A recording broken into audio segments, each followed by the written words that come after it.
Good morning, everybody, and welcome back to another episode of the week that was. Excuse me, my name is Saeed Khan, and I know many people think that the week between the playoffs and the Super Bowl is a slow week here in America, but trust me, it was not quite a momentous week with a lot of news happening, even though Nancy is shaking her head to it.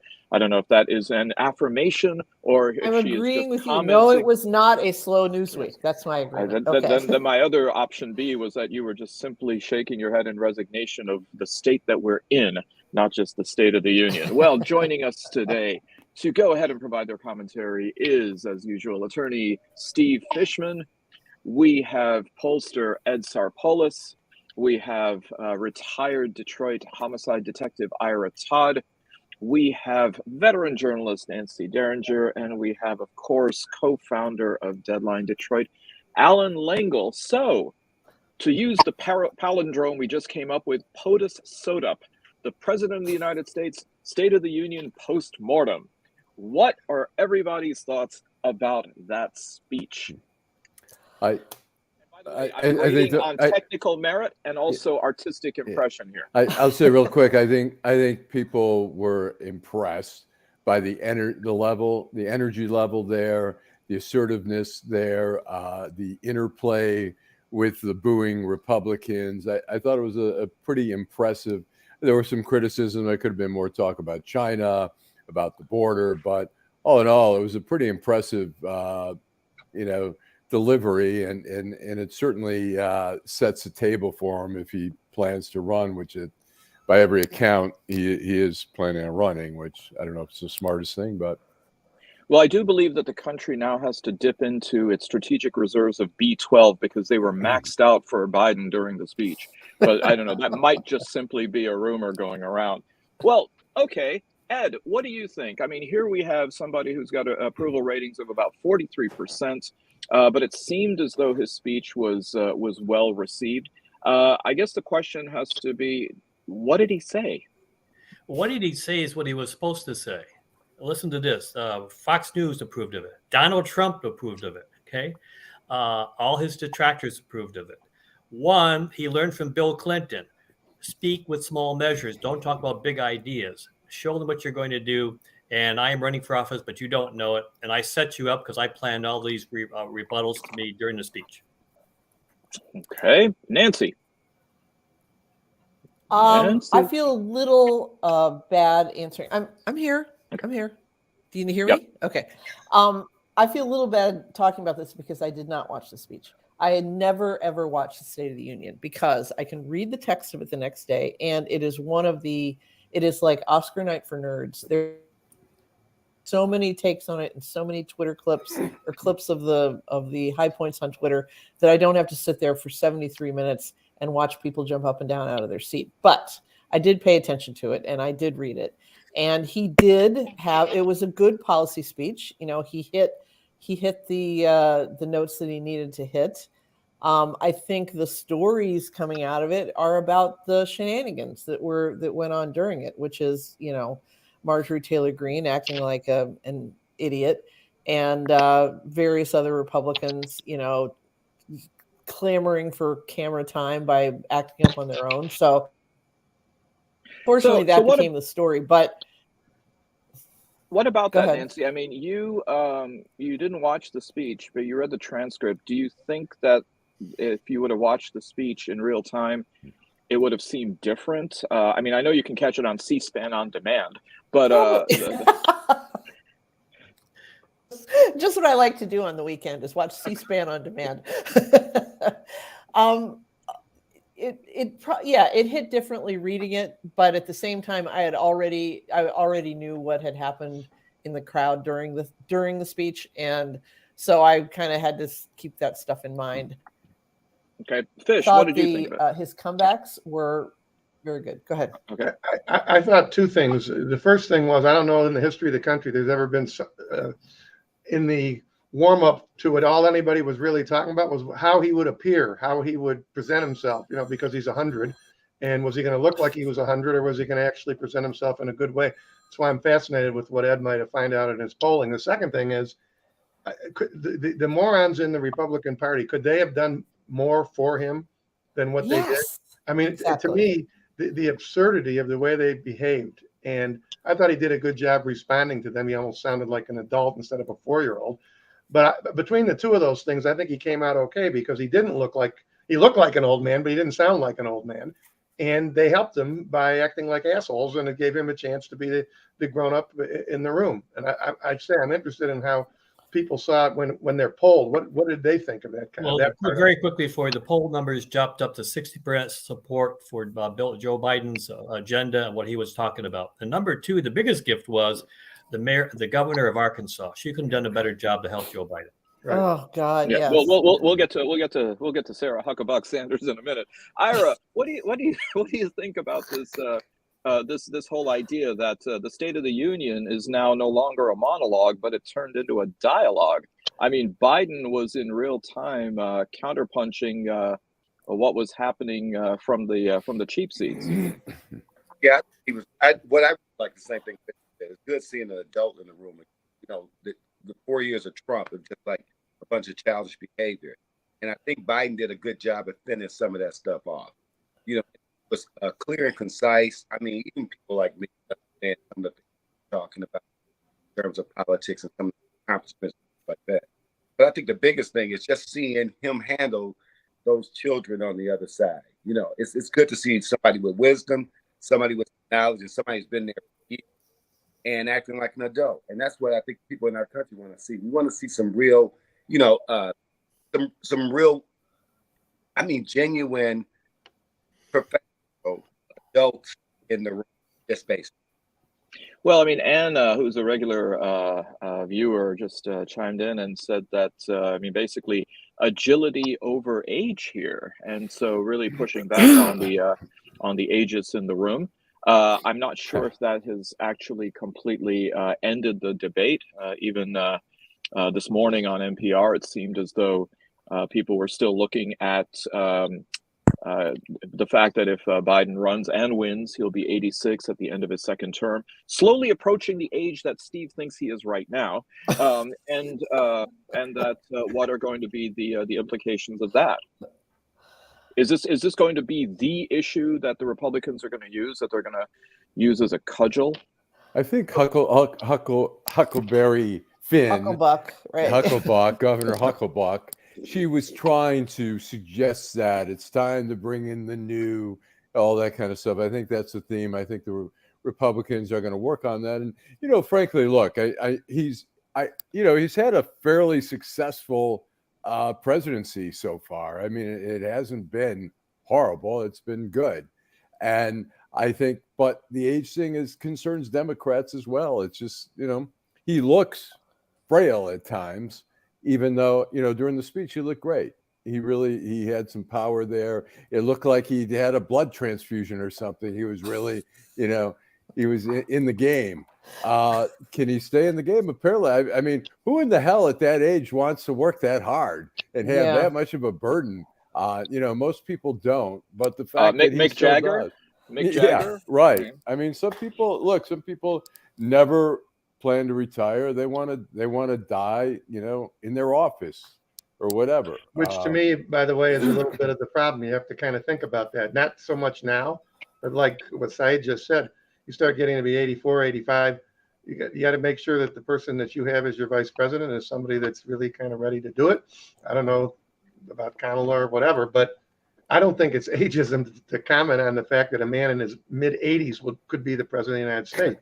Yeah. Now, obviously, I'd rather have him than anybody from the other side, but I think it's certainly something to be discussed. And, you know, as long as he's able to perform fine. But, you know, 80 and 86 is a big difference. Those of us who've had parents or grandparents or aunties or whatever, between 80 and 86 is a big difference, at least from what I observed. With some every year at that age, it can be different, but it's, I don't know. It's so I guess the question that I have is even Jill Biden looking to move on, given that smooch of the second husband? The smooch of the second husband. What? Did you see? This is what happens, Nancy, when you miss Kabuki Theater on C-SPAN. That was big news on Fox. They were like, "Oh, everybody, you know, they're not even talking about that. We're talking about it at Fox." She kissed him? Yeah, kissed On them the- right on on, the it's lips. on the lips. On the lips. She kept Pelosi on the lips. Wow. You know, I have All a right. story. I have a quick story in D.C. A cop told me a story where the deputy police chief the deputy police chief's son worked in the prosecutor's office. The cop happened to be there with the deputy police chief and the son, and the deputy police chief kissed his son on the lips.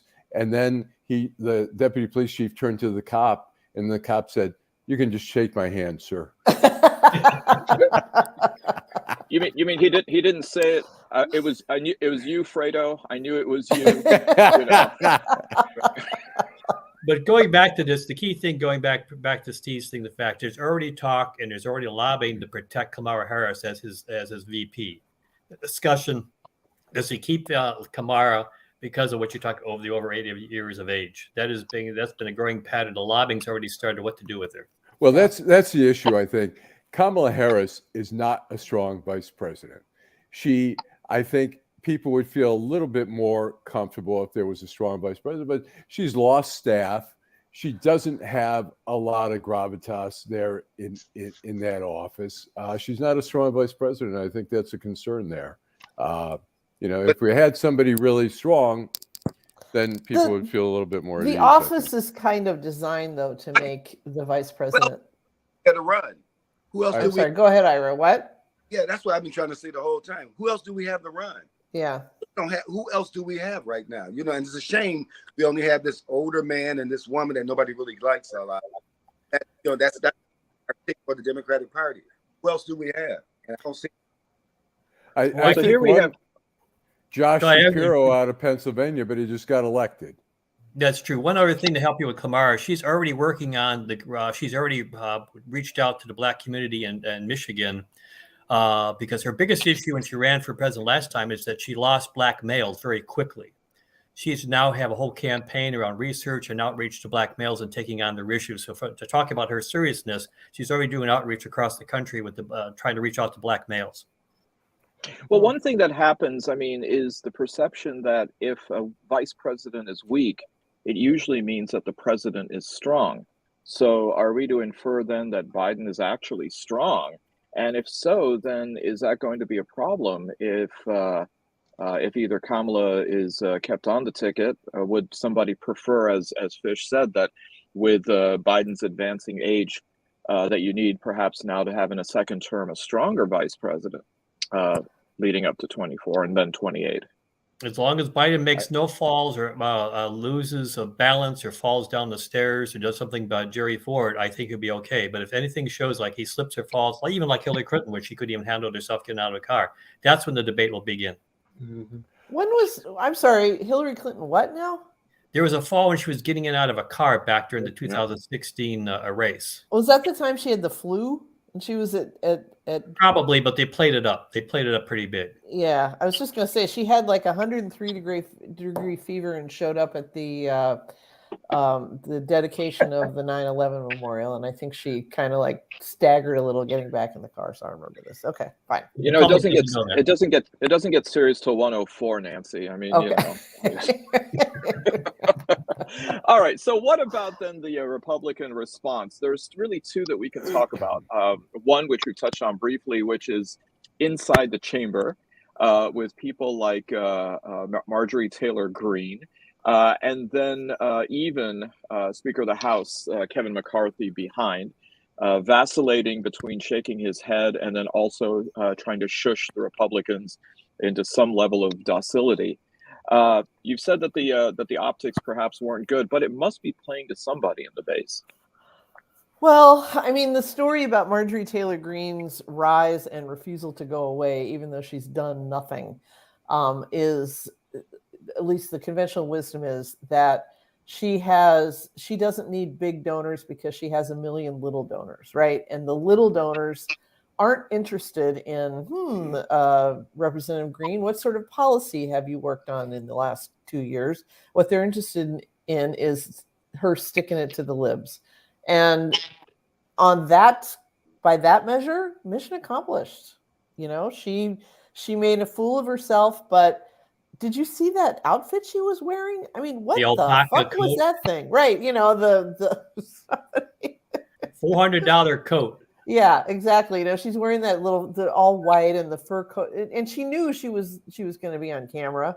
She was angling to be on camera, and that was her outfit. So I mean, you know, it's a different game in Washington now, at least among a large portion of the Congress. And I'll give her this: she seems to be playing it pretty well.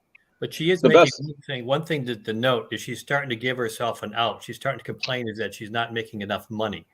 Oh, really? Okay. So she's edging herself that one reason she may quit because of the fact she cannot afford to stay in Congress. So she's going to stay, obviously, because that's what she likes. But she's already creating an out for herself. But the money's not here, what she needs to support herself.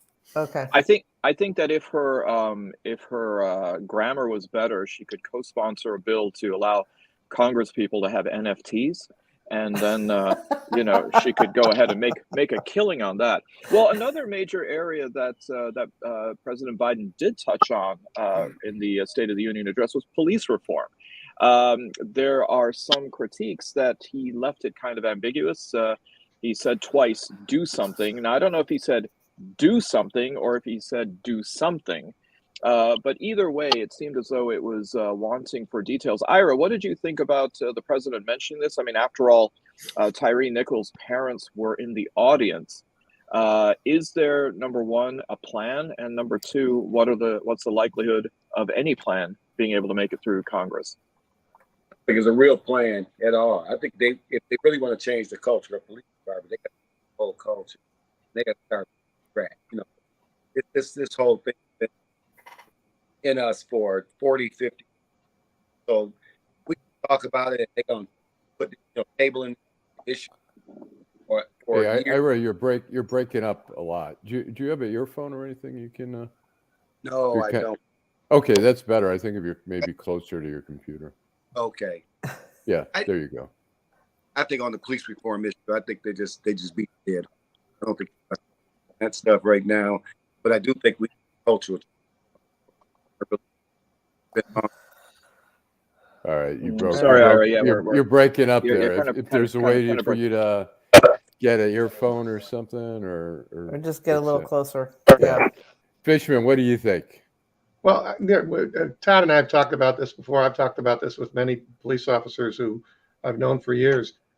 I think just what Ira was saying, it's the culture that you have to change. It's the whole notion that you're going to be stopping people for, they don't have a license plate or something like that and wind up beating the absolute shit out of them and chasing them down and jumping on them with 5 or 6 guys.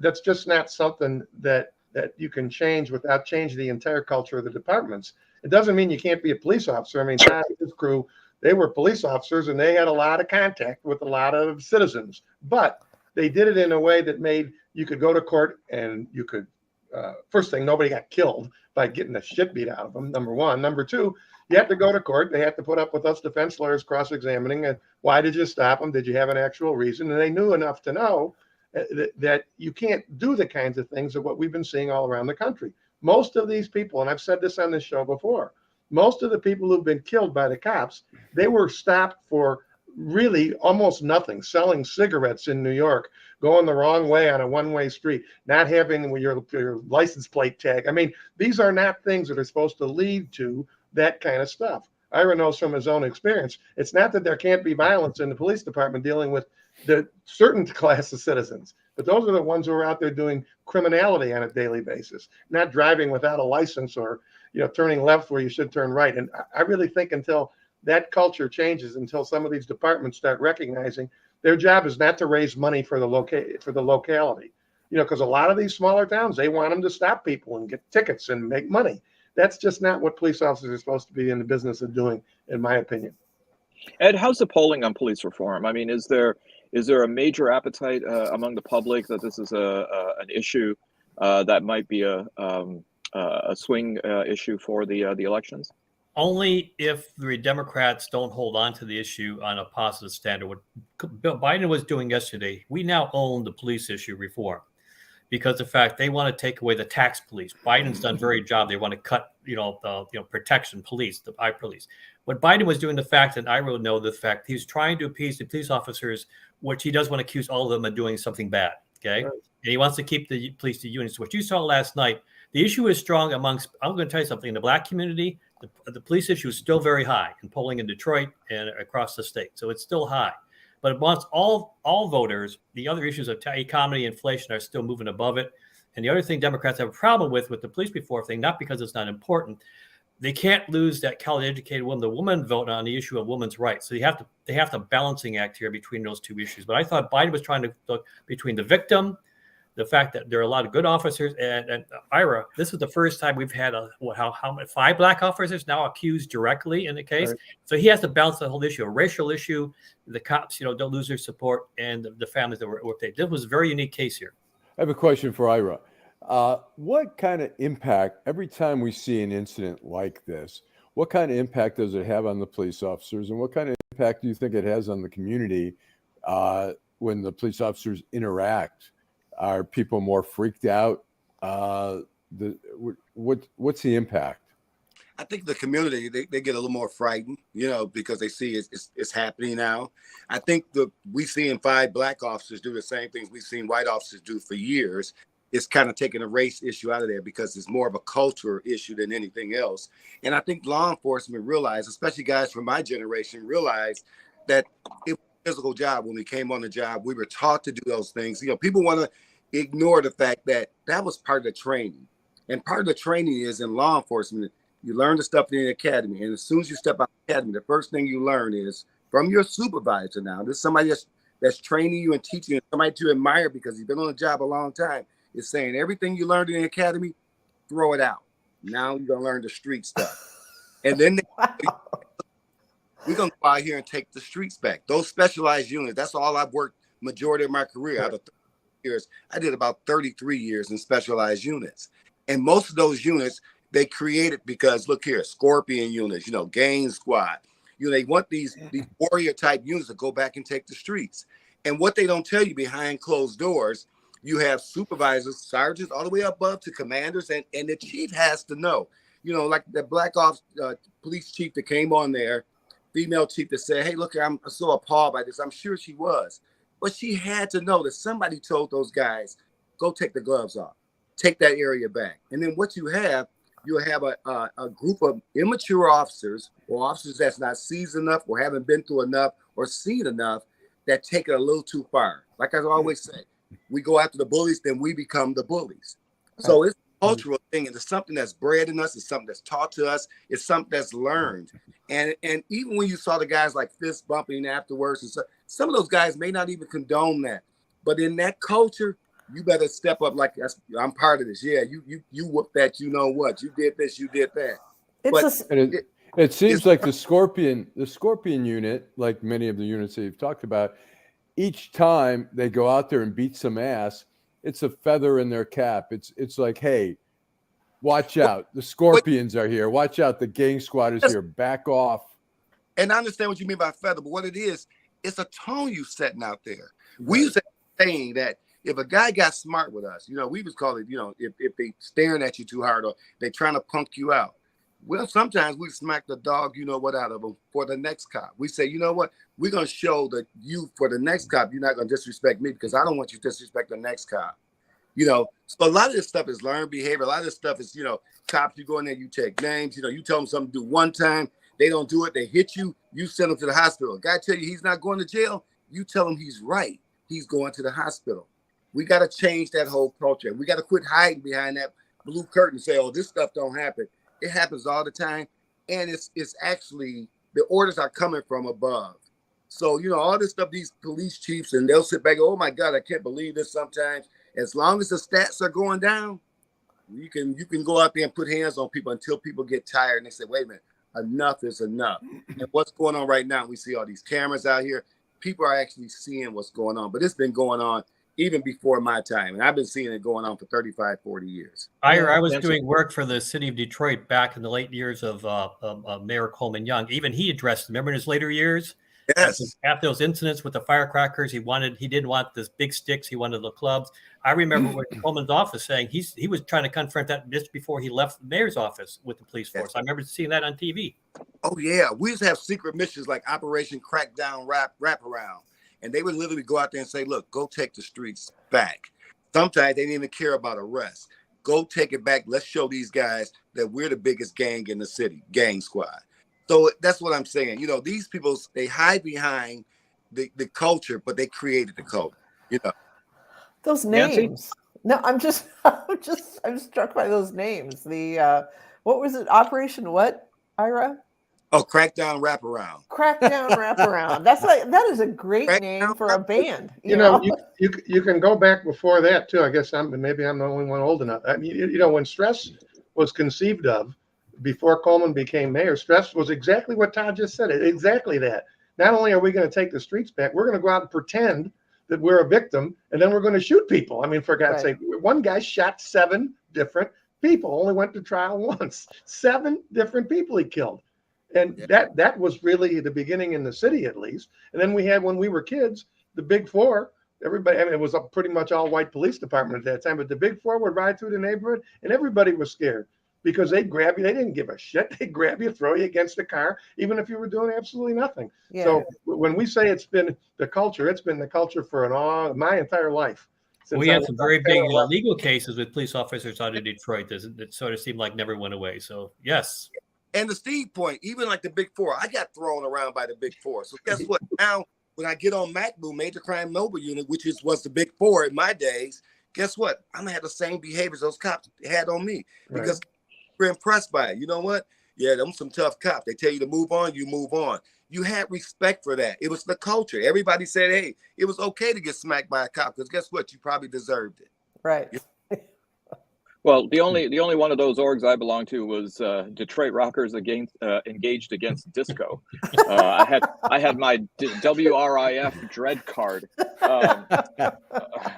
that before it was a legal station?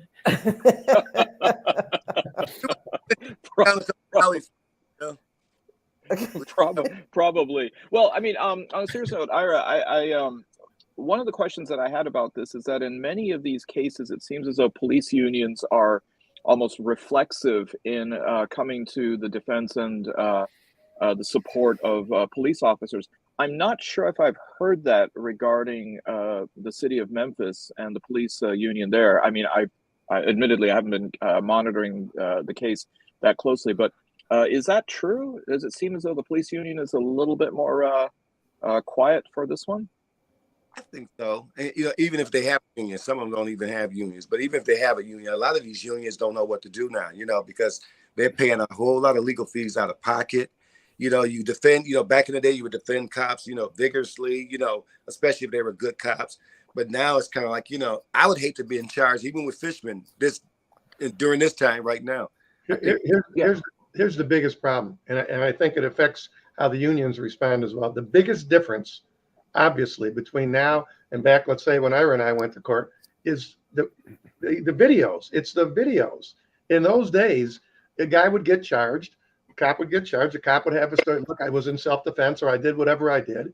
And the only thing that the jury heard and the only thing that the public really heard were witnesses who were there, because there's no TV, there's no video.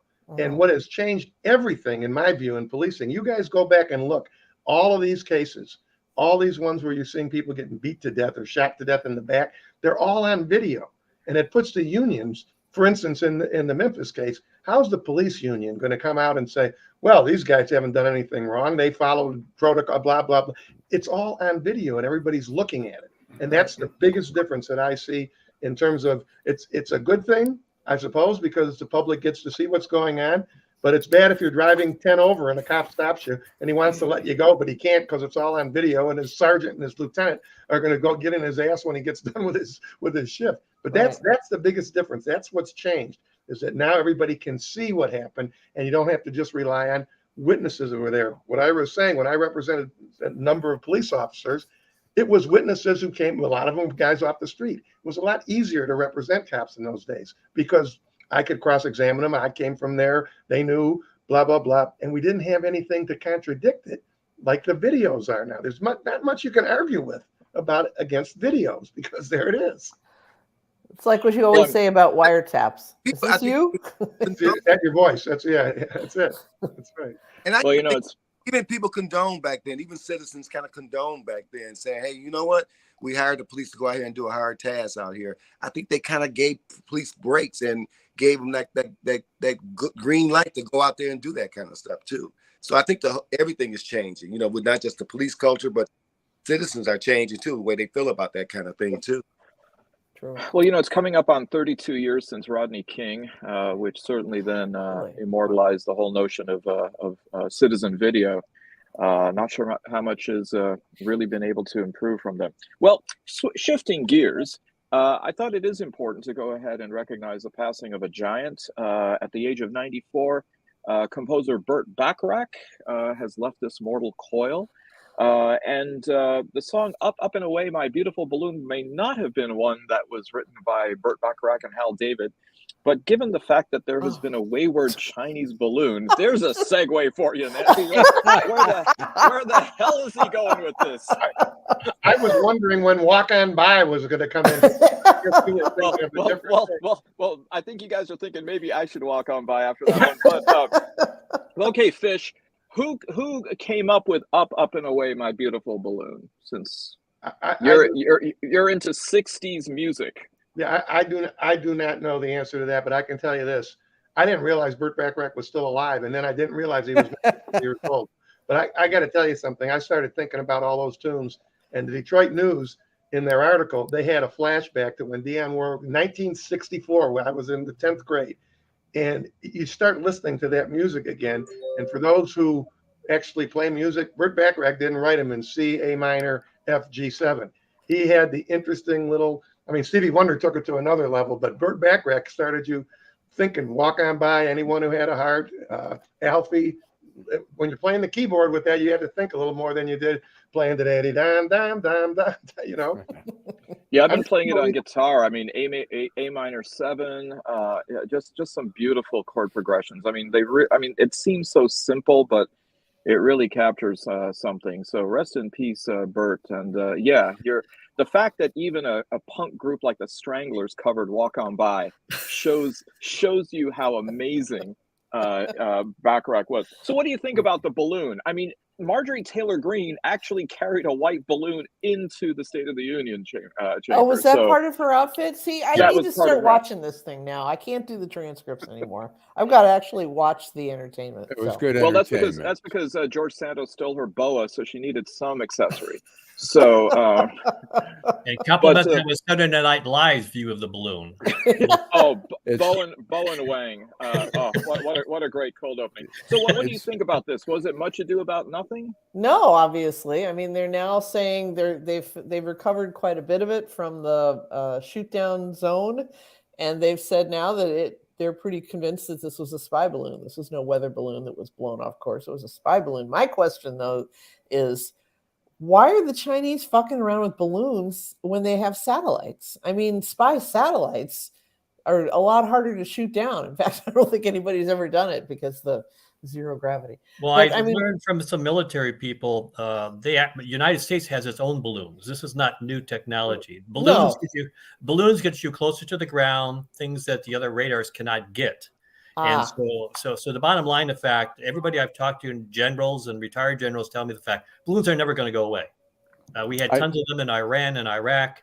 We had them in Afghanistan. We have them in the Mideast. They said they're here to stay. The difference being the fact is this is the first time because we didn't have to worry about China or relationship with Trump or with Putin. You know, the bottom line, we knew what they were tracking. I talked to one of the guys, says we knew what they were getting already because we already encased it. And if you look at some of the photos early on, that's why they went to 40 countries. You know, we already know what they were taking. They were scamming also picking up our airways and what we might be saying about each other. It's fun, you know, as somebody who likes to snoop on my neighbors via Google Earth, it's hard to believe that those images could get any better, but apparently they can. So, okay, thank you for that explanation, Ed. I was going to say, when they tried to first say it was a weather balloon, we know the Chinese have access to the weather apps, just like us. They don't need a fakakta balloon. Check the weather. Well, I mean, it's turned into a spectacular political football. I mean, certainly even some Democrats are now throwing their hands up saying, what did it take so long? I mean, why didn't we shoot it down before? I mean, it was over Montana, then we shot it down over South Carolina. What's going on over here? What do you think? That's a good question. I don't know. Ed, you seem to be up on this. Well, the first of all, there's three things. One, the United States military, I've got General Grosse Pointe, I can't mention his name, he's still active, said, look, we were capturing and encapsulating the balloon since it hit the water, okay, as soon as it touched Alaska, okay? They knew what it was back under Trump. The problem now, the fact is we wanted to find out what they were doing new. Thirdly is the fact they told Biden, because Biden was ready to shoot it down no later than Wednesday, but the military says for safety purposes, they didn't want to cause that problem. But the big thing is the fact they were stealing and looking at technology, because remember now, a portion of what happened in that balloon, they don't have all the parts that fell into the ocean. So they want to be sure they captured as much as they could of the technology. What was there, what was not there. They weren't sure if there was a bomb inside of it. So, but the bottom line, it was a safety issue. The military made the call here. They said, we're protected, we're encapsulated, but we're more concerned about U.S. safety of citizens. And that's why they said, wait till we got out to the Atlantic Ocean. I think the main part of the balloon, if I'm correct, Ed, is still on the seafloor next to that diamond that old lady threw off the boat a few years ago. That's true. So I think it's about finding that. I don't know. I mean, I'm not sure I'm going to panic until I see Chinese tourists in ultralights flying around. That might be, I think, a little bit more pernicious. Well, if you got $500,000, you can buy your new dirigible like a yacht. You can now go floating like they did, in a dirigible now. That's coming back for vacation homes. So the humanity. The whole humanity. I might get in on, if you want, we can all go in on a timeshare.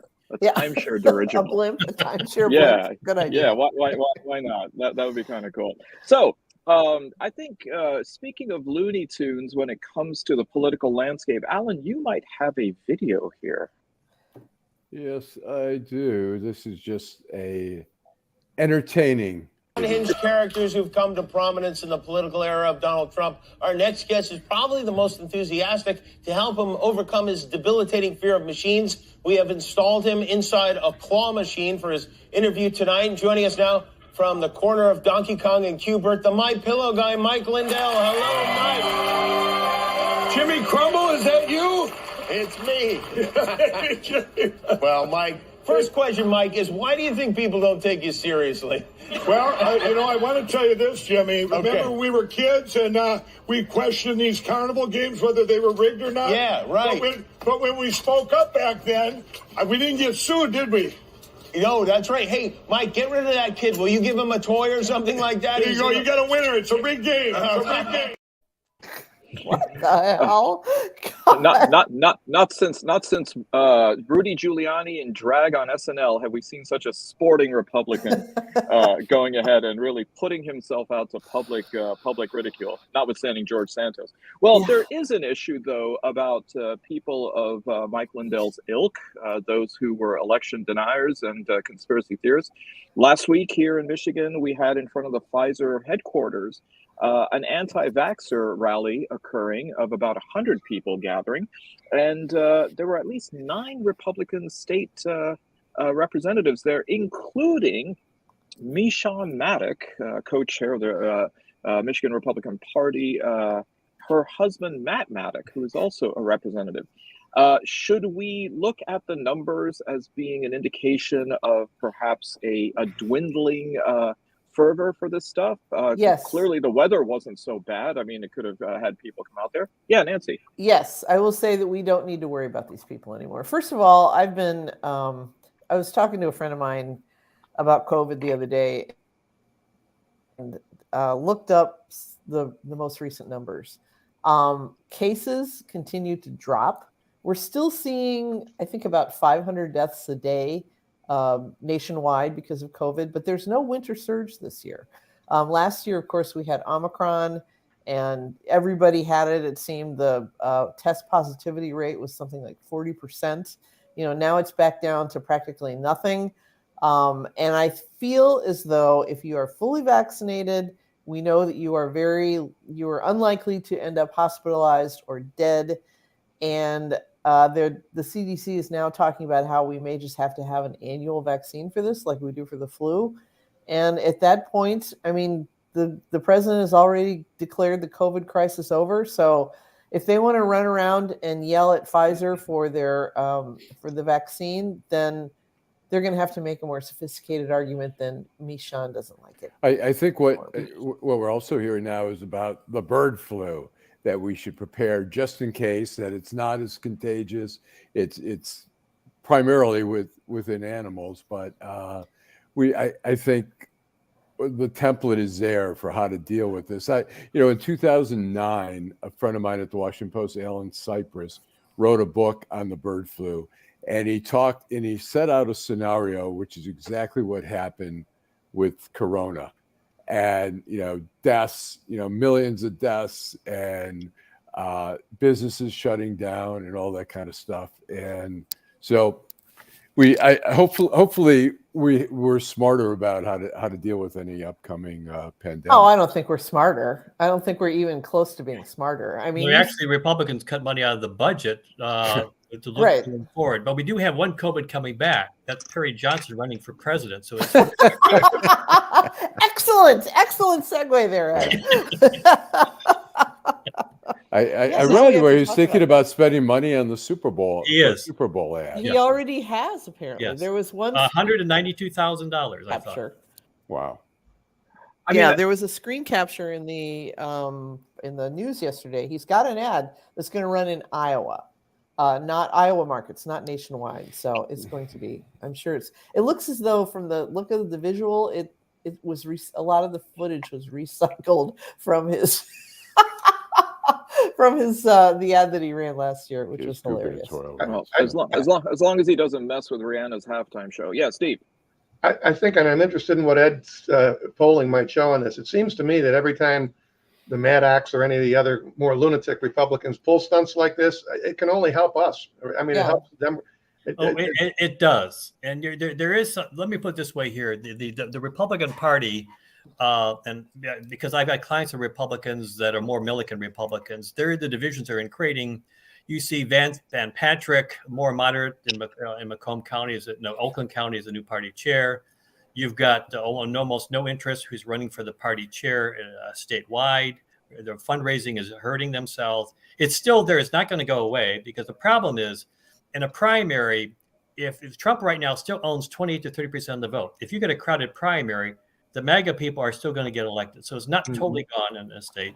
But on that note of the January 6th, the fact is they were federal subpoena interviews going on this week in Macomb County of people who were involved in the process. A few of my Republican clients mentioned the fact that they were being resubpoenaed to be interviewed on January 6th stuff again here in Michigan this week. Oh. Yep. Well, as was former Vice President Mike Pence receiving a subpoena. So how goes that with the indictment? Watch Fish.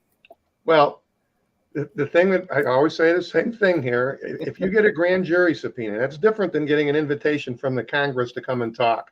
You have a grand jury subpoena, you contact a lawyer, obviously, but that means you got to go there and you have to testify and you have to answer questions unless you have Fifth Amendment problems. And I don't know that Pence is going to come in there and have Fifth Amendment problems since he was kind of the intended victim or one of the intended victims of it. I think that that's a really, really significant thing. When a grand jury subpoena hits somebody's desk, it doesn't really give them any choice. You go, you testify, or you tell them you won't testify, and you go sit in the can, which I just can't picture. Mike Pence doesn't seem like a tough enough guy to go sit in the can for a while. Steve, from your experience, couldn't have Mike Pence requested the subpoena to protect him running for president because he wanted it to show that he had no choice? And secondly, is he hoping for Trump to delay everything by taking this to court from because of the exclusive information that he was sharing with the vice president? Well, with respect to the first part, I suppose that you're much more political than I. I suppose I could see. I mean, he's a weenie. He's not a tough guy. So, yeah, he wants to cover, to show why he has to do it. With respect to the second thing, I think that's going to be difficult. I really do. He's being subpoenaed to testify about things that have nothing to do. First thing, conversations between him and the president, when what they're looking at was the president trying to have the guy hung. I mean, those are admissions by the defendant. You understand what I'm saying? Those are, you could call them confessions, but they're admissions. You're allowed to bring into court, the prosecutors can, statements made by the defendant. In this case, Trump is somebody who obviously is being contemplated as a defendant. So he doesn't have any standing to object to it, in my opinion. I don't see anything about this that says that he has any standing to object to it. And maybe he'll try to go to. Trump's text to Pence that says, "I want you dead" is not covered by executive privilege. That's no, but I mean, we're making a joke about it, but in all seriousness, there's very little in this kind of a case. This guy who's doing it, Jack Smith, he's a pretty experienced guy. He's prosecuted all over the world, right? He knows what he can get at and what he can't. Now, there may be some things that were a conversation between him and Trump, I don't know, 2 weeks earlier or something like that. But the day of the event, he's going to be asked questions about what happened. What did you hear from the potential defendant, Mr. Trump? And then what did you do? And I just don't see any way that anybody's going to be able to. Pence for sure isn't going to be able to contest it. And if Trump tries to contest it, I think any decent judge is going to toss it out like that. Wow. Well, if Pence does spend some time in the cooler for contempt charges, I hope Mother can visit on conjugal visits. So, that's real important. I guarantee you, Saeed, you've heard me say this so many times about all of these guys, the Ted Cruzes of the world, all these guys running around pretending to be tough guys. All of them are weenies when it comes down to the nubs. How serious this is. After the story about Mike Pence and some other cases, as of this morning, Trump volunteered to submit his DNA for law case. Because in fact, he's trying to get rid of all the cases he can. So he's trying to delay everything. So he's been fighting DNA. He actually volunteered, "I'm here to turn over my DNA if you're going to take it." Well, I have a question. I hope it's not a hair sample because that might not be real. Right. So, I have a question for Ira, being the master interrogator. How would you, if Pence came before the grand jury, is there any strategy you would use to try to draw him out? Oh, no, just you could go straight up at him, and these federal prosecutors know exactly what to do, but I would just go straight at him, and just go by the numbers, just right at him. Because Pence seemed like one of those guys, just kind of like he's this stiff guy. And like Fishman said, he's going to be a punk. He's going to weasel out. He's already weaseled out a bunch of other times. So I think just a little bit of pressure. And I think Pence won a tail. I think Pence politically is staying, low key and under the radar right now for politics. But I think behind closed door, I think Pence is going to spill his guts. I really believe. So just so you know, so the audience knows, keep in mind, there's two things about a grand jury that's different from going in a regular court. Number one, you ain't got your lawyer in there with you. Your lawyer can come with you to the building. He or she can sit outside in another room, but only the grand jurors and the government lawyer and the witness are inside the grand jury. That's number one. Number two, ain't no judge there to grant objections, to sustain objections to leading questions, to the kinds of questions that you could never get away with asking in a jury trial. And when you're asking Ira, what do you think they'll do? I think they'll have any number of leading questions, just saying, and you'd agree with me, sir, wouldn't you, that boom, boom, boom, boom, boom. You can do that in a grand jury because there's no defense lawyer to object and there's no judge to sustain objections. So that's important for people to know. Can you pause? Can you ask for a pause and say, "Hey, I want to ask my attorney outside"? If you want to, you can do it on every question.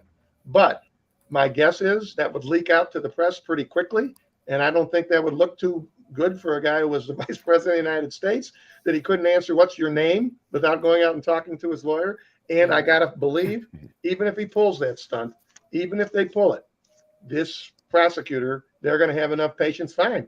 So we'll just stay here for 3 days. You want to go out every time? I'm going to get through all the questions I want to ask you, and you can do it any way you want. And once it would leak out, I mean, I'm not the political person. You guys are. How is that going to look to the public? You can't answer anything without going out and talking to the lawyer.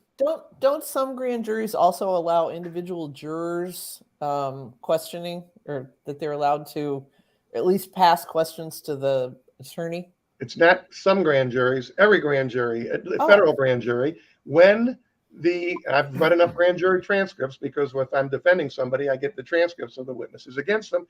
Every single one ends the same way. The prosecutor finishes with her questions, asks the last question, and turns, well, I don't know if turns, I'm not in there, says to the grand jurors, do any of the grand jurors have questions? And then the grand jurors, they can ask as many questions as the prosecutors do. And the prosecutor will not cut them off. The prosecutor's not going to do that. They let them You got to remember that it's now been found out some of the leaks of benefiting the January 6th committee, as well as Smith, was Pence's own staff. Who Yeah. basically was given permission by Pence to work with the 6th committee and Smith before this happened. So Pence goes in a thing. He's already got stats, probably already said, here's what I heard or saw with Pence. So he's sort of boxed in. And that's what I was going to say. The best weapon that the prosecutor's going to have for him in terms of interrogating and interviewing him is not what Pence knows, but what Pence don't know, what he knows, what everybody else knows. Yeah, That's right. Sure. That's what's going to really put the pressure on Pence, because right now he's trying to think about, okay, what this person know, what that person know, and he knows he can get caught up in some lies if he can answer the question wrong. Plus, he says he also published a book, so he's had his own problem. He's got his own quotes. Right. Yeah. Right. If he has a good lawyer who only cares about him, like every lawyer is supposed to when you represent a client, if he has a good lawyer, that lawyer is going to tell him, you go in there and don't screw around. You answer what they ask. Don't, because keep in mind, there's one other thing that's admissible in the grand jury. Hearsay is admissible. You can talk about this guy heard this and this guy heard that, and there's nobody to make a hearsay objection. And there's no judge to sustain it. So his lawyer, if his lawyer only cares about him like he or she should, that guy should be in there answering every question as truthfully as he can, because like Ira says, he doesn't know what they know. Mm-hmm. And if he says something that's diametrically the opposite, it's a fairly easy perjury case. Not very difficult. Interesting. One last thing on the politics. Governor Gretchen Whitmer is saying that every Michigan taxpayer is going to be getting $180 as inflation relief rebate. How is that going to play politically? Yes, Nancy. Oh, I don't know how it's going to play politically, but I'm very disappointed in her. I mean, I thought that you have a $9 billion surplus and you still have a crumbling infrastructure. It's time to fill some potholes with it. And this strikes me as a Trump Bush level cheap pandering move. And I'm disappointed. I don't know. Possibly setting the table for vice president or president. Yeah, I mean, I think that's exactly what she's doing. She's looking ahead. I mean, she's an ambitious woman. Everybody knows this. She has has her sights on national office. Everyone knows this as well. And that's one reason I'm just once, can we have a governor who's concentrated on doing the jobs that need to be done and not the next job? But that's what we have. Well, here's the problem she's got. This morning was reported the fact that even if this gets passed, it may not be ever show up in people's pockets. There is going to be some problems in finding the money to do that because of some things on the side. And number two, Gretchen understands that she's going to have some bills to pay, so she really needs to keep that taxes at 4.25% on the income tax. The fact she's got some holes in her budget she has to pay for. Mm-hmm. Well, I don't know. That's $15 a month. That'll kind of cover if you want to go to an AMC theater and you're getting charged based on where the seat location is. So now you can go ahead and actually buy those precious, prestigious seats that are right smack in the middle, so you have perfect stereo going. On that basis, Allan, I think it's time for that time. All righty, here we go. Downtown Detroit, Robert Wells, Schmuck of the Week. There is absolutely no dearth for schmucks this week, so I'm going to go to Nancy first. Oh, well, I have 4 on my list. So if some people are flailing, put your hand up now, because I've got 4 here. But since you called on me first and nobody's putting their hand up, I'm taking Marjorie Taylor Greene. Once upon a time, I was highly amused by Question Time in the British Parliament, when people just yell at each other and talk shit, and it's all part of the process. But what the Tea Party and their various offshoots have brought to the United States Congress and the State of the Union address, I'm ashamed as an American by. I mean, she is so ignorant, and she is such a attention grabber. And every time somebody does this, it just leaves the door open wider for the next person to do it and do it worse. And so I'm going to go with Marjorie Taylor Greene as my Schmuck of the Week. However, I also think that Kirsten Sinema and that ridiculous dress that she chose to wear has to come in second. So. A point of clarification. You know what? Even at the House of Commons, you're not allowed to directly address your opponent. you have to address the Speaker of the House of Commons. Oh, so it's like one of those old comedies where it's an argument at the breakfast table. Would you tell your father, because Yes, I'm speaking to him, to pass the orange juice? Using Okay, Robert's Rules of Order, it's by parallax. Yes. Okay, Alan. there we go. I was going to say, Marjorie Taylor Greene reminds me of the D+ students I went to high school with, who had gathered enough talking points to pretend they knew what the hell they were talking about. She's just an ignorant person, and to boot, a racist and an anti-Semite, and just totally ignorant. But Okay, there you go. All right. but she's a Congress member. Ira, who's your schmuck of the week? I think the same thing. I think Marjorie. I think she is just embarrassment. I think she shouldn't be there. That girl that, when you used to fight the little gang guys on the street, she was the one to jump on your back and start scratching. Wait a minute, I just thought that guy was the smallest guy in the gang, but all right. Yeah, she's one of those. She's grown up and she's there for our Congress. Oh my goodness! All right, Steve. Neck, right? Watch it back and neck. I'm going with Sarah Huckabee. And my reason is twofold. The first reason is just the whole content of her little talk was so ridiculous in my view. And I'm fascinated with if Ed did some polling on that. I'd love to know what the reaction of normal people, not that 25%. Well, nobody here is normal. We're on the crazy side. Okay, all right. But the second thing is, it's so annoying to me that they write the rebuttal speech before the State of the Union address is given, right? Because none of them have the talent to sit there and just talk about what they just heard, like we have to do in court, rebuttal to the closing argument, blah, blah, blah. And what does she wind up doing? She's already said what I think it was in her opening lines. The president's a liar and he told a bunch of lies. Now, she hasn't heard a fucking word. And this is what she writes. So the combination of the actual content of the speech and then the manner of delivery, it tells you something about these politicians, though, because the Democrats do the same thing. Nobody is trusted anymore to go in and just talk. Mm-hmm. I bitch about Schumer all the time with his glasses, and he always said, I happened to be in the gym and he was on Morning Joe. He had no glasses and he was talking like a normal person. And I said, hey, 2 Harvard degrees. The guy actually could do it. So she won easy for me with those two things about her talk. Yeah, it kind of made me long fondly for when Marco Rubio was just feeding that glass of water. Yeah. So Ed, who's your schmuck of the week? Well, there's Siamese twins on the human side. It's Congressman. Okay, Boebert. first of all, sorry, Ed, that's not appropriate.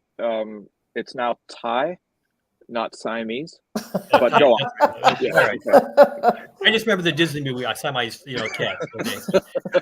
So Boebert, because blaming the stuff COVID on the kids in the school, and ears and eyes in the headlights at the floor. And the second one. Who would take money from pet dogs other than Santos to raise money for dogs and keep it for himself? I love the Mitt Romney exchange with him. I thought that was great. Oh yeah. Okay. Oh my goodness, Allan. All right, I'm going to go. Occasionally I like to visit the other world. I was watching Fox News last night, and Tucker Carlson. I mean, that guy is just such a fountain of misinformation and misdirected information. He was talking about woke prosecutors. So he's telling, there was a gas station owner down in Austin, Texas. This is the past few weeks. Some guy came into the station, was making trouble, started pulling out a knife, was threatening customers. He pulled out a gun, the owner, and said, "Get the hell out of here." The guy then proceeded to trash the place a little bit. At that point, he could have legitimately shot him, but the guy did leave and go into his car, and that's when the gas station owner went out, and while the guy was inside his car, shot him multiple times, and he was charged with murder. And so, as he should have been. He should have been. Had he shot him in the store when he's waving a knife at people, maybe could have got away. And Steve may have an opinion on that. But to say that this is a woke prosecutor who charged the guy. The guy had left the store. He was in his car, and he shot him through the car window. And he's saying, what a tragedy of justice. Well, it's horrible, the whole thing, but the guy should have been charged with murder. And so he gives the viewers the view that wokeism is run amok. So. That's a guy. Yeah, that's a guy who does. I don't know, Steve, if you have any opinion on that, or. Well, I can tell you this is fairly simple. One of the things, if you're going to shoot somebody in self-defense, you have a duty to retreat unless you're in your own house, right? This guy did the opposite. It sounds like. I don't know anything about this case. He goes out and confronts the guy and starts shooting at him. It kind of takes it away from a defensible case in court. Yeah. Inside the store, maybe manslaughter because it was a little excessive, unless the guy was, trying to stab somebody else. You have the right to use deadly force to protect yourself or others from death or great bodily harm inside the store. But to go outside, I mean, if you don't charge that guy, what are you going to do? Just hide? Yeah. This goes beyond stand your ground to find your new ground. Exactly. All right. Well, plenty of schmucks to go around. I could pick, of course, now to add to his CV, expert on the Mormon religion, George Santos. But for saying that Mitt Romney's not a good Mormon, I could go with Charlie Hebdo, the French magazine, which published a cartoon on the Turkish earthquake saying, "Earthquake in Turkey, no need to send tanks now." I could go with the Daily Mail out of England, which said, "Unknown artist wins Grammy Song of the Year." It turned out to be Bonnie Raitt. But my schmuck of the week is going to be the government of India that is banning the celebration of Valentine's Day for being yet another encroachment of Western civilization. And in lieu of that, because people, of course, still have February the 14th marked on their calendar for something, they have declared it Hug and Kiss a Cow Day. You really can't make this up. Beef shonda to be sure. Could you eat a burger and satisfy the kissing the cow thing?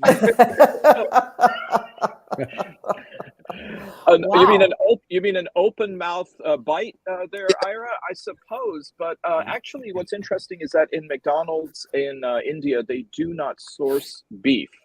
The Maharaja Mac is made of lamb, in keeping with religious sensitivities for the majority Hindu population. But this is the kind of Hindu nationalist government of the BJP party and Prime Minister Narendra Modi that there is now an attack on Valentine's Day. I'm waiting for the Indian Tucker Carlson to basically go apoplectic over this. But don't hold your breath, especially when he's saving those lips for a cow. Okay. There you go. All right. With that behind us, thank you again for joining us for a wonderful discussion, if you will, of the week that was. Thank you, Steve Fishman. Thank you, Ed Sarpolus. Thank you, Ira Todd. Thank you, Nancy Derringer. Thank you, Allan Lengel. And with the last word, drive home safely. Great. Now, by the